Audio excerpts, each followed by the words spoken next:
Hey everyone, welcome to Strange Stories, where we explore near-death experiences and supernatural stories from people who've had a glimpse of the other side.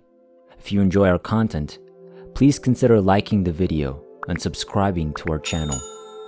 Without further ado, let's get to the story of the day. Story number 1. I recall being thrown from the car and hitting my head on the divider. I was knocked out cold. Looking down from the ceiling, my first memory was seeing my parents crying. I assumed I was awake. I was in bed the next time I saw a light in the middle of the room. "Look at this pretty darling," an Irish nurse said to me. "I'm going to wash her." The other nurse then approached her and said, "There's nothing we can do for her, so take care of the others first." Am I dead? I asked myself. I was terrified. Then I found myself speeding up this dark tunnel. I was still terrified, but there was a faint light at the end of the tunnel. Then I was in this lovely light. Kathleen, my friend's sister, greeted me. She was dressed in white and looked radiant. She told me not to worry. I asked her if I could talk to God. Then God descended from heaven like an elevator and sat in front of me.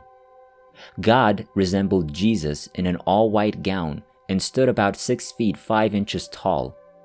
I'm sure I couldn't see myself. God asked if I wanted to stay or return, while allowing me to look down and see my mother and sisters, who were still young at the time, in the kitchen. My father was inebriated. I didn't want to leave because I was in such peace and surrounded by such beauty. "You see, Father, I have to go back," I told God. Then God showed me my entire life. He predicted that I would have 13 children, 3 of whom would die. I'd get married 3 times. The second marriage would be hell on earth, with an abusive husband. The third man would change my entire life and be my reward later in life. He showed me the hell I'd be in before I returned to heaven. He promised me that my daughter would return to heaven, which she has. Then I was taken to a beautiful garden with indescribable flowers. I've never seen any such beautiful flowers before. The aroma, well, let's just say I don't know how to describe it. Angels appeared, and I felt as if I were flying with them. I looked up and saw this large church, and before I knew it, I was sitting down and watching television. I was shown numerous disasters. I was so terrified. In New York City, I witnessed fire and explosions beneath the ground. After everything I was shown, I did see peace. I was shown a lot of things I don't like. I couldn't believe people would fight over God at the time. Then I was led into this forest and shown a cancer cure. I was so excited that I couldn't wait to get home and tell everyone. I felt so smart because I was not particularly bright in school. It had something to do with flowers and leaves, I believe. God told me I wouldn't be able to talk about it because that memory would be taken from me later in life. God was telling me something about my life. I was telling myself that I would never do things like get married 3 times and have 13 children. I recall that God is very forgiving, that we are all loved and that we must learn to forgive one another. I was overwhelmed by the love I felt there. I didn't want to return to earthly life, but I knew I had to. I want you to know that this is the first time I've been on a typewriter since I was in school. I remember saying, "I don't think I did that badly." Then I was speaking to a machine and was instructed to press a button, which I did. My friend Aileen was standing over me when I awoke.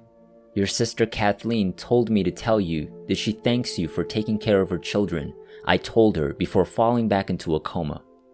When I awoke the next morning, I had no idea why I was in the hospital until my father informed me of the car accident. When I looked down, I saw that my left leg had been cut across my knee. I was released from the hospital a few days later. Then I told my father about what I'd witnessed. He warned me not to mention it or the doctors would lock me up. I would occasionally tell people about what I saw, but they would look at me as if I were insane, so I kept it to myself. Story number 2. This is Jack M. I believe I have a unique experience to share. not because I had an NDE, but because of how I recovered from it. I was at Lake Chelan in Washington State a few years ago. I was about 15 feet below ground when I was cut by a nail or something sharp, causing me to gasp. Water poured into my mouth and into my body as a result. I say poured because there was no gulping or gasping, but rather the sound of gasoline being pumped into a car. I blacked out after a few moments. The next thing I knew, I was watching a movie about my life. Not a complete life story, as some people believe, but rather some wonderful and some happy childhood memories. I'm not sure how long this lasted, but I was in a tunnel and out of body. My body was behind me, but I was too afraid to turn around and look. But then, being a very analytical person, I became interested in the tunnel itself. There were a variety of colors, but they were pastel and soothing rather than bright and psychedelic. They rotated along with the tunnel. Colors move in the same way that they do in a kaleidoscope. I recall vividly being acutely aware of moving deeper and deeper into this tunnel, fully aware of having all the natural sensations of having a body but being unable to see it. For example, when I moved my fingers, all of the sensations were present, but there was no physical form to identify them with. I never saw a bright light or any god figures or anyone else before me. I just kept going deeper and deeper into the tunnel, having a great time. Then, in an unexpected turn of events, I realized I was dying. I swore a few curse words and basically said, "To hell with this." I was back in my body, awake and alert at this very moment. This is where I believe the story becomes interesting. I later discovered that I'd been underwater for 5 to 6 minutes. I should mention that I drank a lot of water before passing out. Well, I recovered in excellent condition. As an experienced swimmer and scuba diver, I sat at the bottom looking for sunlight to determine which way was up. I found it and swam to the surface, then to the dock where I lifted myself up, leaving no trace that I'd nearly drowned. I was in great shape, feeling as good and healthy as I had before this NDE. This recovery, to be honest, intrigues me more than the tunnel experience because it appears to me that my lungs should have been filled or that I should have been weak or something, but it was truly as if I had simply gone for a swim and nothing more. In fact, I returned to the lodge where I was staying, showered, dressed, and went to work. I forgot about the incident until years later, when people began reporting near-death experiences and my wife read me some accounts, and I said, "Hey, that's what happened to me." There is one more thing you might be interested in. I was in the hospital about 5 years ago, and the doctors had been giving me a very strong painkiller for weeks. Then they took me off of it, which caused me to have hallucinations. Here's what I think is important to say about it. I can tell you that I've had both NDEs and hallucinations, and they're not the same. There's always the experience of being an observer when one has hallucinations. This is true even if the person is experiencing hallucinations. This is not to say that one does not occasionally enter a hallucination and mistake it for an actual experience, but even in this case, the experience is nothing like an NDE. The distinction is as follows. A person has conscious awareness during an NDE, just as you do right now as you hear these words. That is, you're aware that you're reading, that you're in a room, and that you're aware of what's outside the room. This is not how a hallucination is experienced.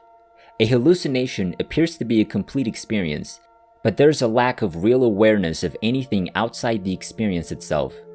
That is, during a hallucination, a person is seeing and feeling whatever circumstances he's in, and these images are completely real to him. If he's being chased by a tiger, he will experience fear, running, and so on. However, he's unable to project his thoughts into the next room or out of frame.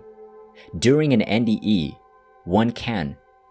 Even though I'm sure you've heard similar stories before, I hope this has piqued your interest. Nonetheless, you asked for stories to be shared, and this is mine. Thanks, Jack.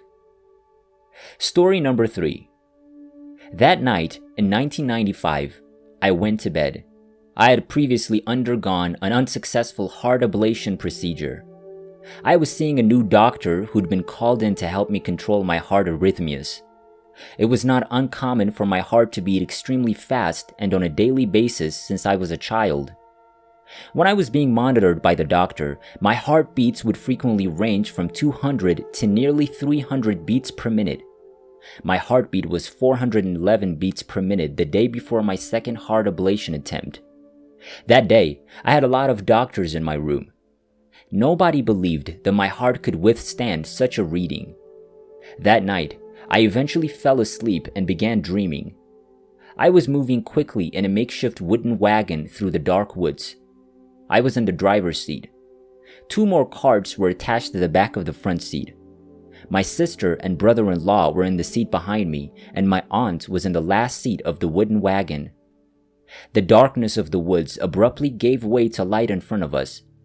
I recall holding my hands up to the light and asking, "Can you feel it?" to the other 2 seats.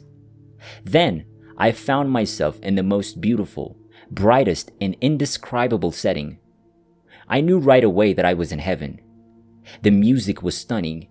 There were beautiful golden waterfalls that shone brightly. Angels were everywhere, singing in a tone that was not of this world. Writing this brings tears to my eyes. Everything was bathed in the most stunning golden light.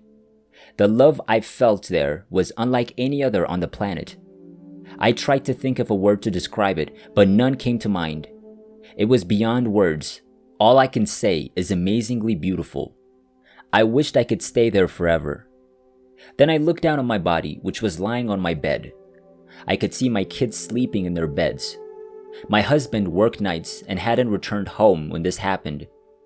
I was about to leave when I heard a voice from God himself say, "You can stay or go back."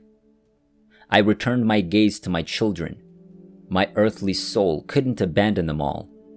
That's when I realized my soul had returned to my body.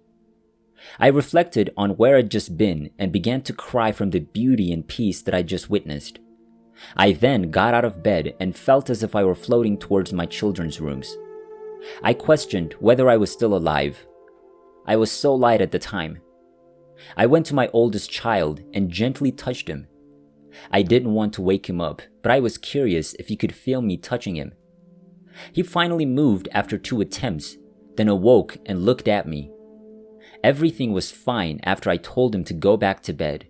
I still couldn't believe I was back on Earth. I had about 2 hours until the father returned home.